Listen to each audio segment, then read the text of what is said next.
Welcome to La Course on Tête, broadcasting its coverage of the 104th Giro d'Italia. I'm OJ Borg.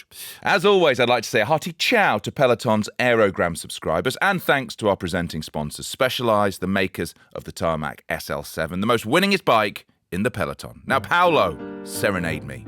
His name is Paolo, isn't it? Yeah. Oh, good.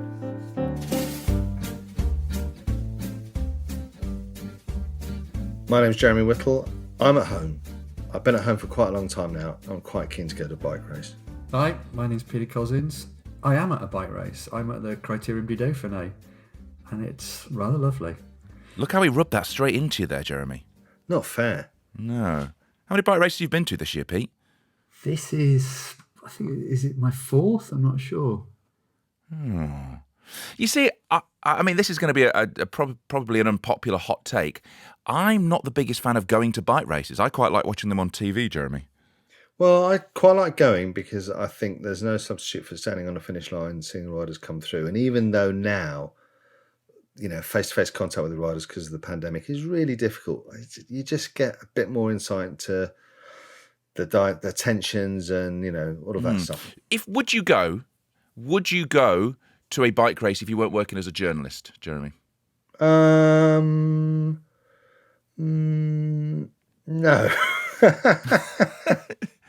I could hear the gears whirring there, trying to work out what to say. What you mean? You mean as a spectator? Would you go? Yeah. God, I would. Yeah. You see, at least one of us here is a true lover of bike racing. Pete, you said you were at a bike race. You're actually at the Dauphiné. What's it like there? How's the Dauphiné? How's France? France is kind of slowly coming out of lockdown, so we can now go to restaurants if you can find a seat in one, because everybody is going to restaurants in France at the moment, so it's almost impossible to eat out. But that's good. Things are coming back to normal, and the race it's a little odd. The field's kind of quite weak compared to most years. So apart from Ineos, of course, who've come here with a stonking team and are probably going to steamroller everybody. Lovely. Well, let's get into this podcast and let's talk about this Giro d'Italia, the 104th. And I think I'm going to do a big flowery intro here, but first, I think it can all be summed up very brilliantly by a tweet that was sent out by our compatriot on LaCourseOnTête.com, Nick Bull, who said, "If last year can be summed up for Ineos Grenadiers as Bernal's back, 2021 for the Ineos Grenadiers can be summed up as Bernal's back," which I thought was a very witty tweet. So it turns out that, yes, Egan Bernal wasn't a one-hit wonder after all. The Colombian has now added victory in the 2021 Giro d'Italia to his win in the 2019 Tour de France. Yet this was an even more convincing win, given that unlike 2 years ago, the key mountain stages in the final week didn't lack any summit finishes, and Bernal's performance was also a coming-of-age, a tour de force of consistency requiring greater steel and grit than in July 2019, when the stage finish in Tignes was cancelled and his most threatening rival, Thibaut Pinot, abandoned the race. I think that's fair to say, Jeremy. I think some people have, rightly or wrongly, said that you could look at 2019 as being a fluke. Well, yeah, there was a bit of like, he won by default because the stage finish to Tignes was marred by that big landslide and the huge storm, and then the next day's stage up to another summit finish, which name which escapes me, was kind of curtailed as well by bad weather too. So there was an element of people saying, it was a kind of not a fluke, but, you know, he got lucky kind of thing, which I think was a little bit unfair on him. I think it was very unfair on him. I guess the problem is, Pete, that what he did had questions around it because things weren't finished off as you felt like they were going to be. Yeah, I mean, there was that stage to Tignes, which Jeremy mentioned there, where Bernal had gone on this mad attack a long way out to attack on a Grand Tour. I think he was like 40 kilometres or more from the finish in Tignes. And he was well clear when the race was kind of abandoned, and it put him in the yellow jersey at Julian Alaphilippe's expense.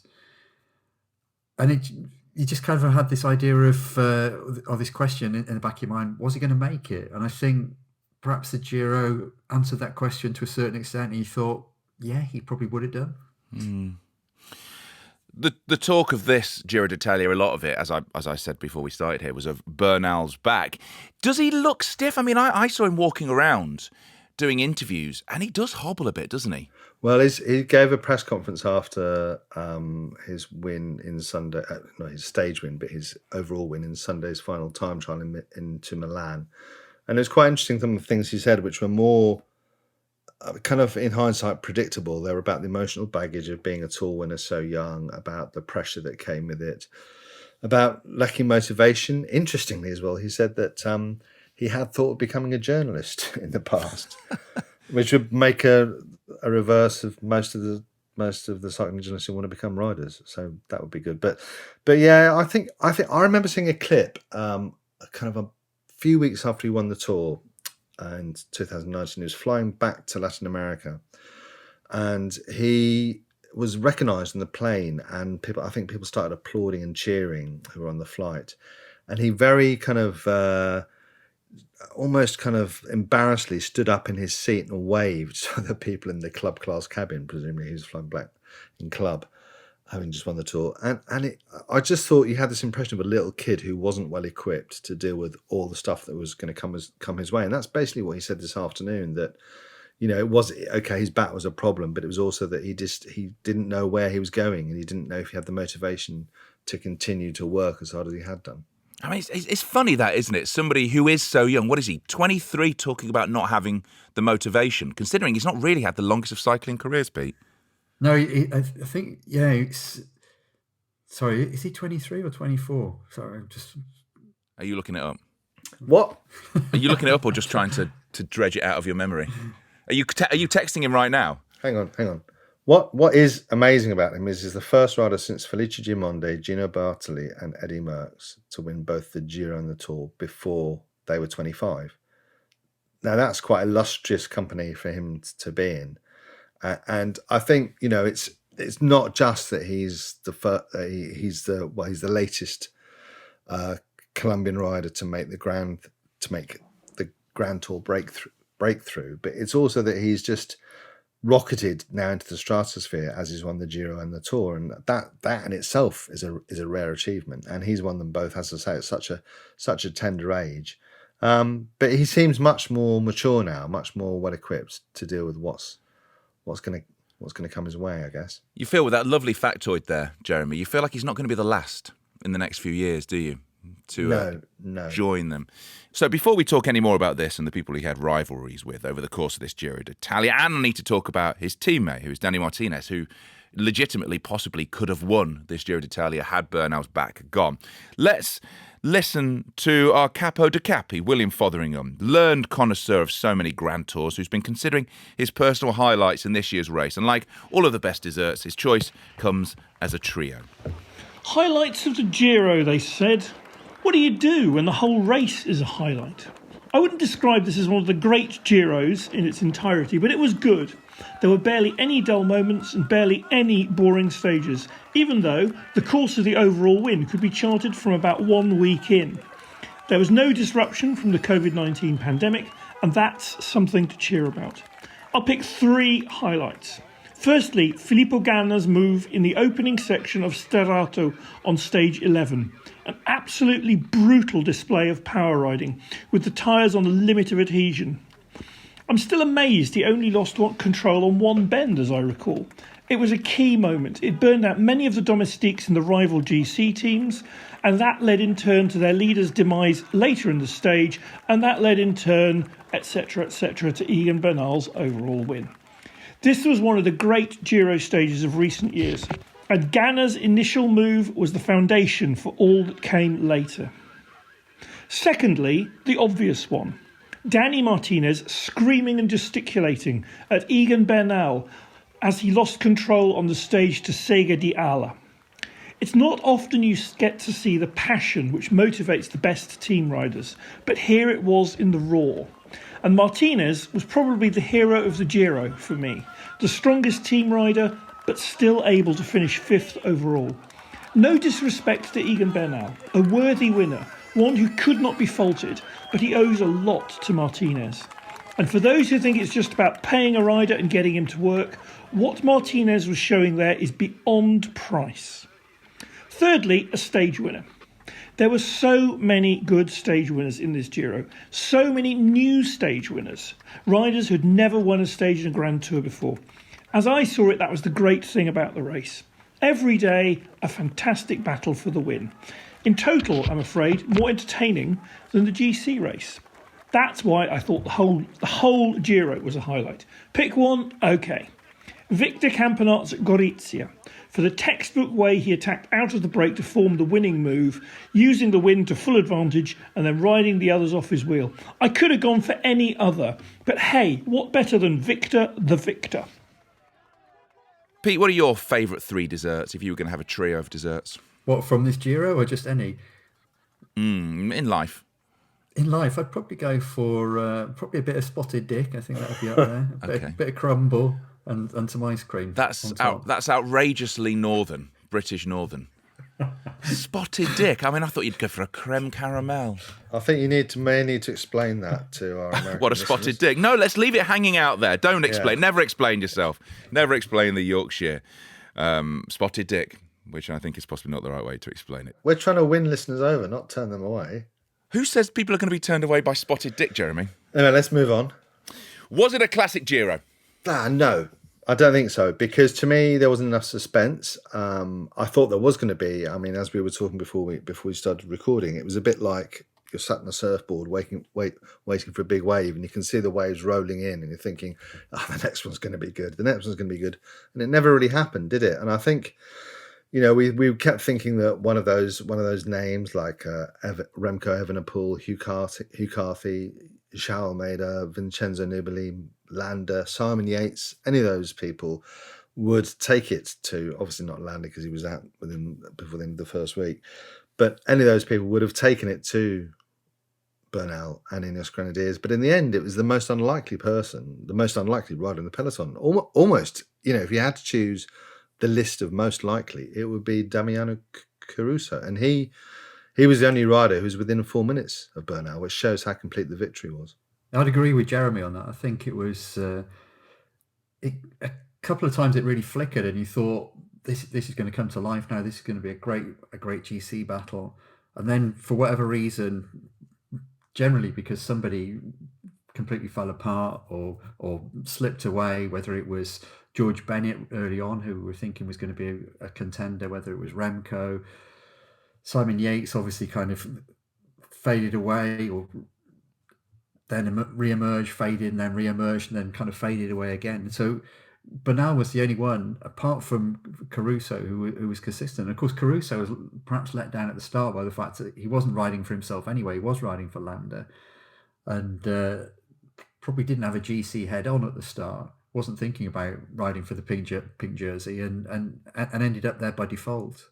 It's interesting that, isn't it? Because it shows the benefits of having a really clear strategy beforehand, because I don't think the Koenig Quickstep did, and I think they backed the wrong horse. I mean, we've discussed this in earlier podcasts, and you could say the same thing with Bahrain Victorious as well, because while Landa looked good at the one time that we saw him attacking uphill, he looked superb.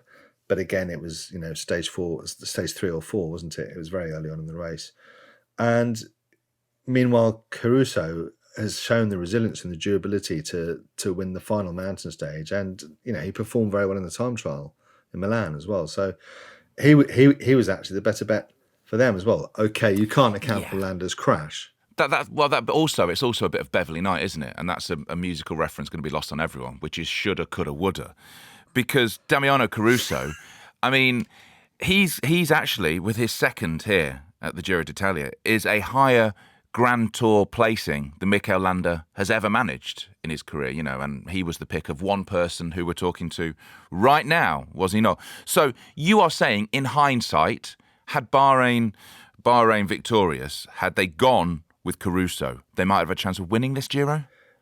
If they'd made that decision earlier, they could have got closer. You think? And I think the same with the Koenig Quickstep, that if they'd not gone down the kind of, the carried away kind of hype route with Remco and backed João Almeida instead, who got better and better as the race went on, and lost enough time on the gravel to rule him out the top 5. He could have got a top 5 finish pretty much if he hadn't had to wait that day. So there's instances of teams whose muddled thinking wasn't in their advantage, and also, you look how well drilled Ineos Grenadiers were. I mean, I don't want to see them win every Grand Tour, but again, they've gone back to their old values. I think whatever Dave Brailsford says, they've gone back to kind of the steamroller. But if you're leading a Grand Tour and you have, by the looks of it, I mean, the most complete rider in the race, what do? You don't do outrageous attacks. You ride the way they rode.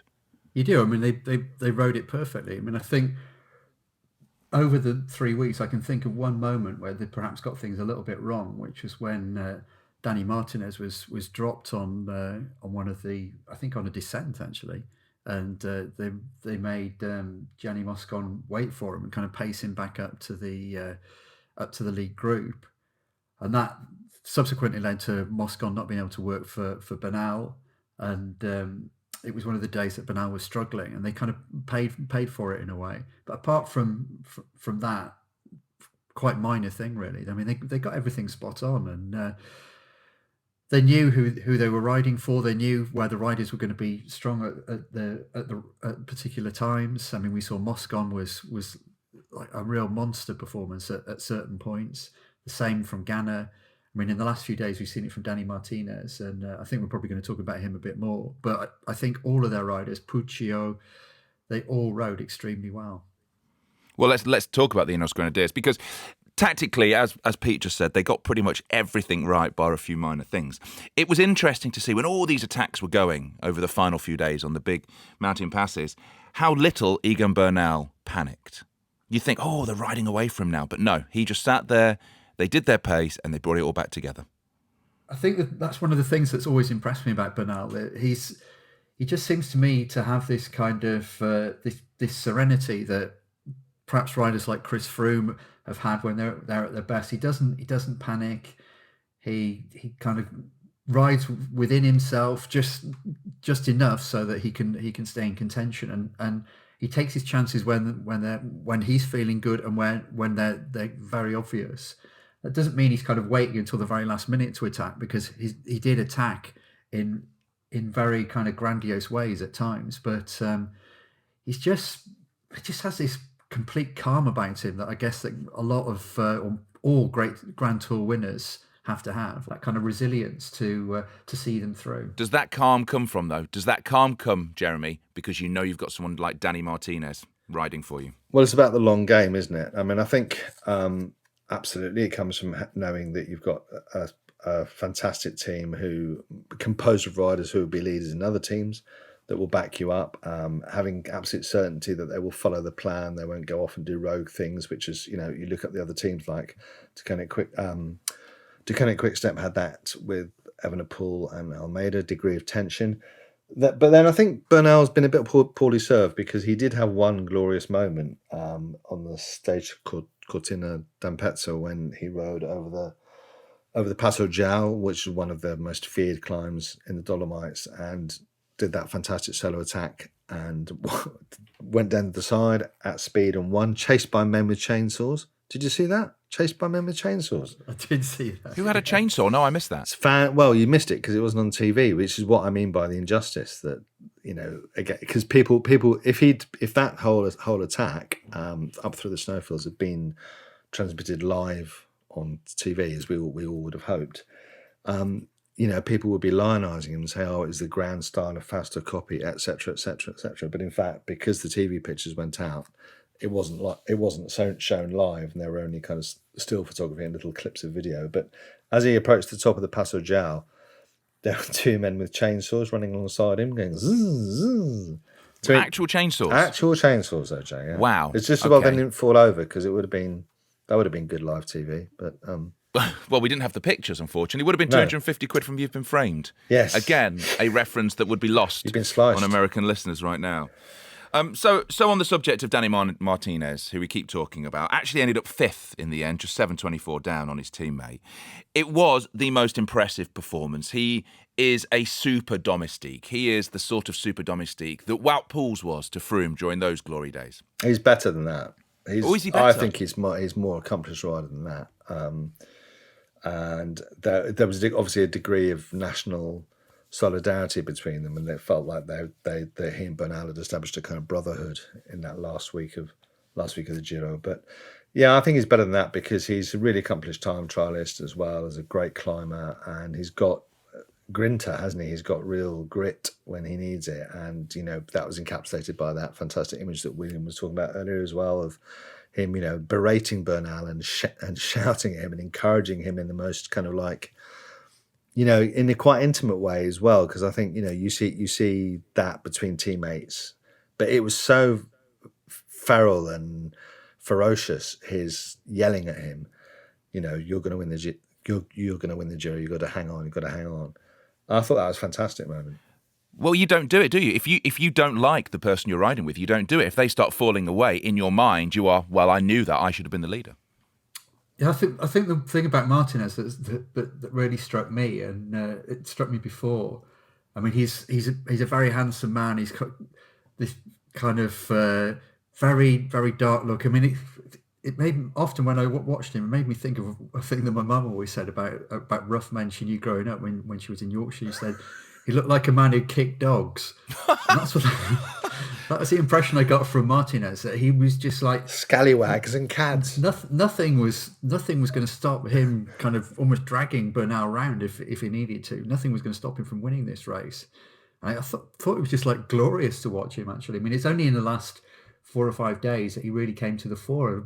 For a lot of the race before that, he hadn't been needed all that much because his other teammates had done so well. And then in the last 4 or 5 days, he was so vital. It's so impressive to watch. He's a winner, isn't he? You can tell that he is. I mean, it's quite interesting because obviously he came through the same route as lots of other riders have come through. Like Hugh Carthy as well as one of them was, of course, Bradley Wiggins as well. The route where they were mentored by Jonathan Vaughters at EF, formerly Garmin, etc., all the different sponsorships, incarnations that team's been through. But he's clearly benefited from that experience where, he won the Dauphiné last year, Criterium de Dauphiné won a stage in the Tour last year, and he's just completely got it. And you could see the way also he rode up in Saturday's final mountain stage and just led all the way up the last climb, pretty much until the last 2 or 3K, and just reduced the gap to Caruso and Romain Bardet, who'd attacked as well. It's just absolutely stellar performance. It was great to watch. Is he, in the future, a Grand Tour winner? Maybe with a different team? I think he could be a Grand Tour winner with that team if they find the right race for him. I mean, it's interesting now. They kind of, last year we were wondering where it all gone wrong with Ineos Grenadiers. I mean, they won the Giro obviously with Teo, but things didn't go right for them at all at the Tour. And now you look at the team and you think, well, Bernal's come back. They've got Danny Martinez. They've got Richard Carapaz. They've got Teo. They've got Geraint Thomas. I mean, they've got Grand Tour winners all over the place if they want them. Do you see them sweeping maybe all the Grand Tours this year? Because it is, as you say, amazing strength in depth. This isn't their strongest team they've put out. They've still got a stronger team. On paper at the beginning of the year, you would have said this that's going to the Tour. Do they sweep all of them this year? I don't think so. No, I don't. I mean, I think Tadej Pogacar is so much stronger than anyone else at the moment. He's going to be extremely difficult to beat. Roglic maybe a little bit stronger than Geraint Thomas, who will be their leader at the Tour. But I mean, I could certainly see them winning the Giro and the Vuelta without any question. So let's get the Pastonesi perspective. The acclaimed Italian sports writer has been part of our team throughout this year's race. So here's Marco's final unique take on the 2021 Giro. In the billions of images about Giro d'Italia 2021, winners, leaders, champions, challengers, sprints, escapes, falls, breakdown, there's a couple I need to take on my pillow. The first photo, Martinez screaming to Bernal. The second photo, Caruso thanking Bilbao. I wish to explain. The first photo, Martinez, the domestic, pushing by words Bernal, the captain, on the climb to Alpe Mera. The second photo, Caruso, the captain, hugging Bilbao, the domestic, on the climb to Alpe Motta. Here is the sense social, sentimental, spiritual, even technical sense of cycling, which is help, a sort of SOS, solidarity in case of emergency, and respect. Respect of the different positions in the team, respect for the different jobs and targets, respect for the effort, the sacrifice, the pain. Cycling is a secular, like religion. Now, do the bumpy, dusty roads of the Giro d'Italia give you a hankering for some off-road action of your own? I know it does me. Well, we all know that smoother is faster, so the Future Shock equipped Roubaix-Com is the choice going into the rough stuff. It's in stock now. Learn more at Specialized.com or any of your local Specialized retailers. Now, a little earlier, Jeremy caught up with EF Nippo managerial guru Jonathan Vaughters for his take on Bernal's performance, his assessment of EF and Hugh Carthy's Giro, and how Ineos' ability to snaffle up all the top talent increasingly guarantees success. How would I evaluate our team's performance? So I give us a B+. We went in with big ambitions on the overall classification, the goal being to try to put Hugh on the podium. We didn't think it was realistic that Hugh was going to be able to win the Giro, but to finish second or third, we did actually think was within reach. And so the team was completely built around that objective and not really looking for stage wins. So we didn't really participate a lot in the earlier parts of the race with breakaways and whatnot, as we were just guarding Hugh. And on that front, we fell a little bit short. But to make up for it, obviously, as soon as we let a guy like Bettiol off the leash, he was able to produce a stage win. I really think had we taken a more open tactic earlier, we probably could have won more than one stage. But we were trying to go for the big prize, and sometimes when you really reach for the big prize and come up a little bit short, you have obviously left other options on the table. But yeah, B+. I'm happy with it, but certainly it could be improved upon. The overall outcome of the Giro was not a surprise to me at all. I thought Bernal was going to win the race beforehand. That's even why I just said previously that we were always sort of aiming for second or third with Hugh on the podium. Never really thought it was a real big push to win because my thought was that Bernal was going to be absolutely superior in the race. I think Bernal's underperformance in the Tour de France last year, that was actually more of an anomaly than the fact that he's bounced back so quickly. He's an incredibly talented rider. And maybe it's a little unfortunate that we're not going to get to see the real Bernal go head-to-head with Pogačar in the Tour de France this year. So an irony with Danny Martinez is that had we been able to afford him, or to afford to keep him for this year, he would have gone to one of the Grand Tours as our absolute leader. And in the course of which there probably would have been 1 or 2 days where he had trouble on a descent or trouble in a crosswind, and we probably wouldn't have had the team depth, just because we can't afford that sort of depth, to cover for that moment of weakness in Danny, right? And so then we probably would have gotten criticized or Danny would have been criticized as, he didn't go down that descent that well, or, he missed that crosswind split, and here he is, the leader of this team, and, he's been unable to really produce in that leadership role, and that would have been a critical thing. But he would have gotten the shot at absolute leadership. Now, conversely, on Ineos, he's finished 5th in the Giro d'Italia without being the leader. And probably in part that's because he never had to deal with any of the pressure. He never had to sort of cover up a situation where his personal weaknesses like on descents and whatnot were exposed. And so he's actually been able to perform better being in a role where he would always have to be supplicant to someone else or working for someone else. So it's sort of an irony in that on our team he would have been given every right to try to win the race and do everything for himself, but I don't know that he actually would have ended up in as high of a spot as he is on a team where he's allowed to play a backseat role and that pressure isn't on him. And therefore, his physical strength can come out. So it's an interesting thought exercise with a rider like Danny who has, huge physical strength, but maybe not the same killer instinct as Bernal.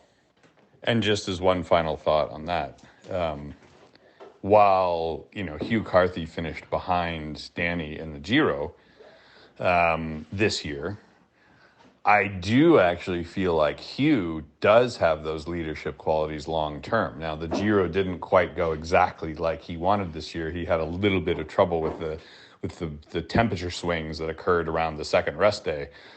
But I do think in a long-term sense, Hugh actually does have that psychology to be a leader, even though he wasn't able to perform at the same level as Danny. But these are the hard decisions that you have to make when you're leading a team that doesn't have enough budget to just buy both of them and two more just in case.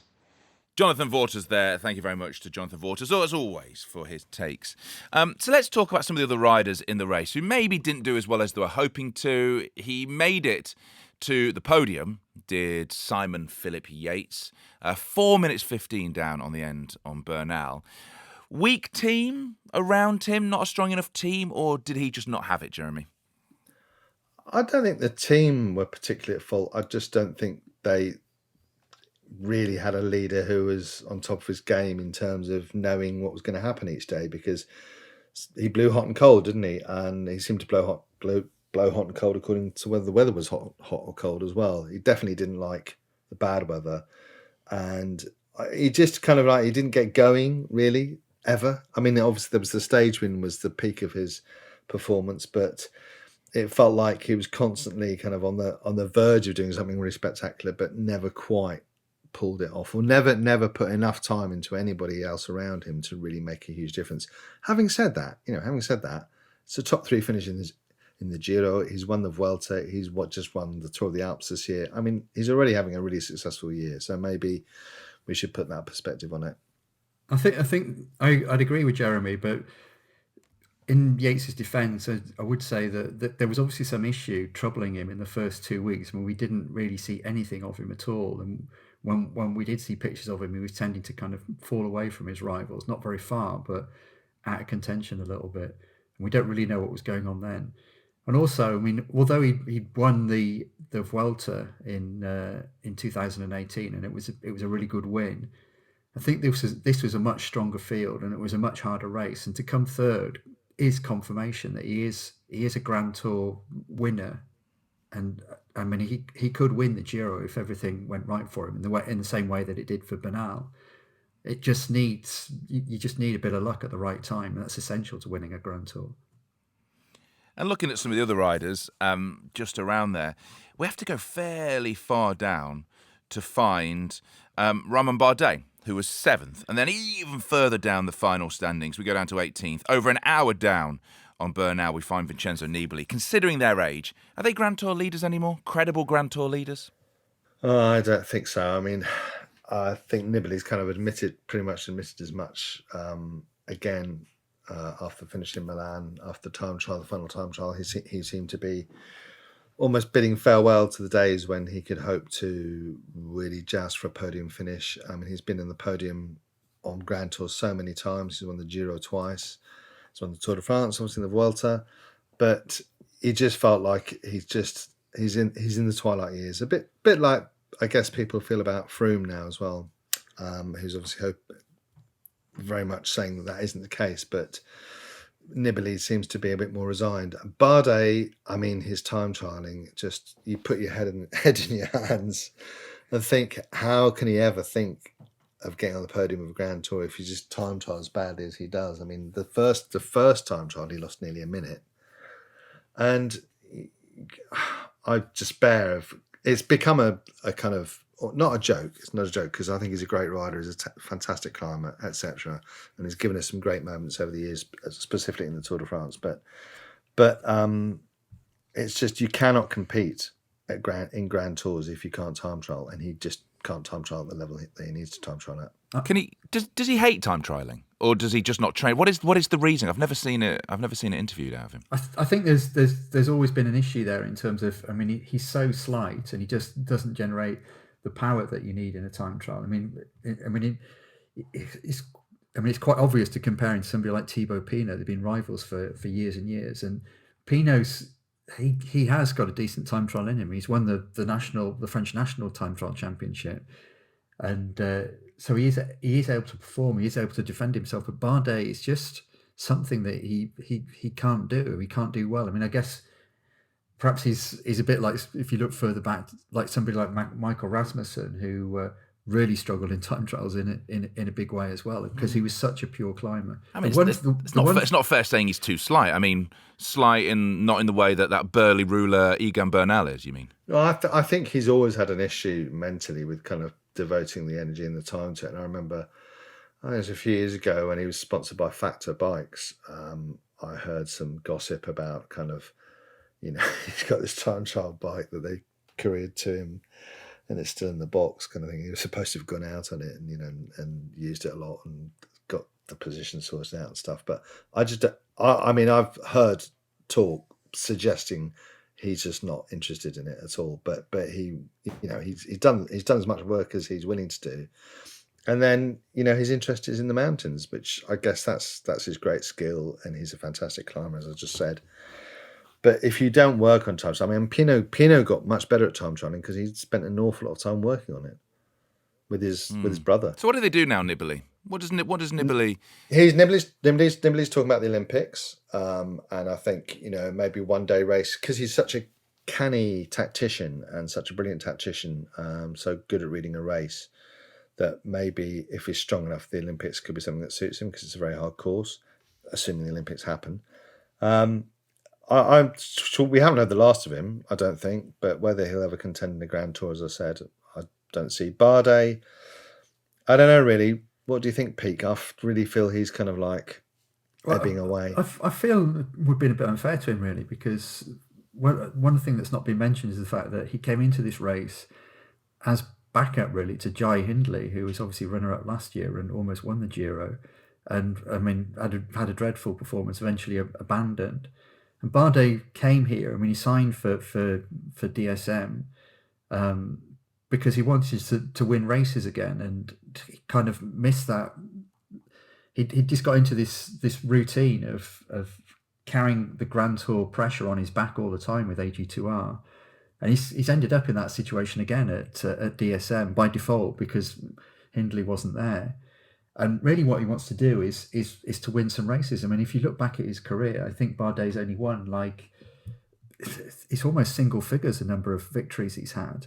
But at the same time, he's finished second and third at the Tour.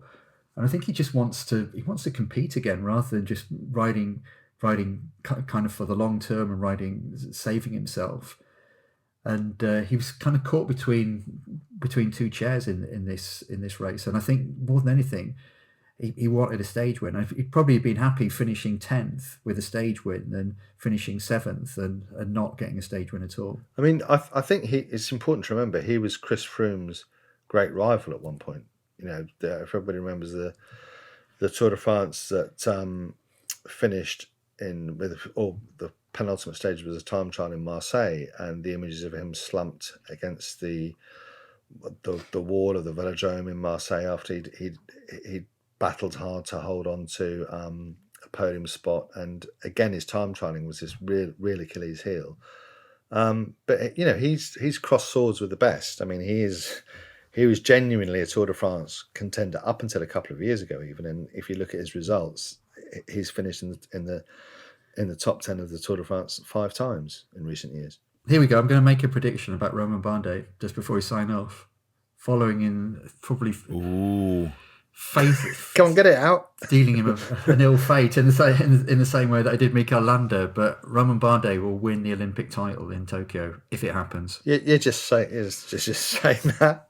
You can't just say that. Woo-hoo. There we go. Yeah. Okay. The Grim Reaper speaks, considering what happened to Mikel Landa in this. And that pretty much wraps it all up for us. Talking of how we predicted things, how did our pre-race predictions go? Who did you go for, Jeremy? Not your podium, just who did you My say? podium, you want to know about my podium, where I got 3 of the top 6. Okay, 3 of the top 6. Who did you say was going to win? You said Yates was going to win, didn't you? Yeah. Okay, that didn't work out for you. We already know that... Yeah, but he got on the podium, though. Who did you say was going to win? I said Hugh Carthy was going to win. Yeah. Didn't work out particularly brilliant. Did he get on the podium? If there is a 9th step on the podium or an 8th step on the podium, then yes, he did. It's a bloody long podium. It's a very big podium, but it's actually better than what happened to Mikel Landa because he didn't even make it into the second week. So there you go. That wraps up our coverage of the 104th Giro d'Italia. It's been fabulous to be with you through this. Thank you very much, as always, to Jeremy. Thank you, Jeremy. Cheers. Thank you to Pete. Thank you, AJ. Thank you to Marco Pastonesi and to William Fotheringham, as always. We'll be back very soon for coverage of the 2021 Tour de France, with many special guests dropping in on the road at Le Tour. Meanwhile, you can, of course, follow some of the very best insights and analysis over at lacoursonTête.com. Thank you to our presenting sponsor, Specialized. We'll see you soon. Thanks for listening. Via, via, vieni via di qui. Niente più ti lega a questi luoghi. Neanche questi fiori azzurri, via, via, neanche questo tempo grigio.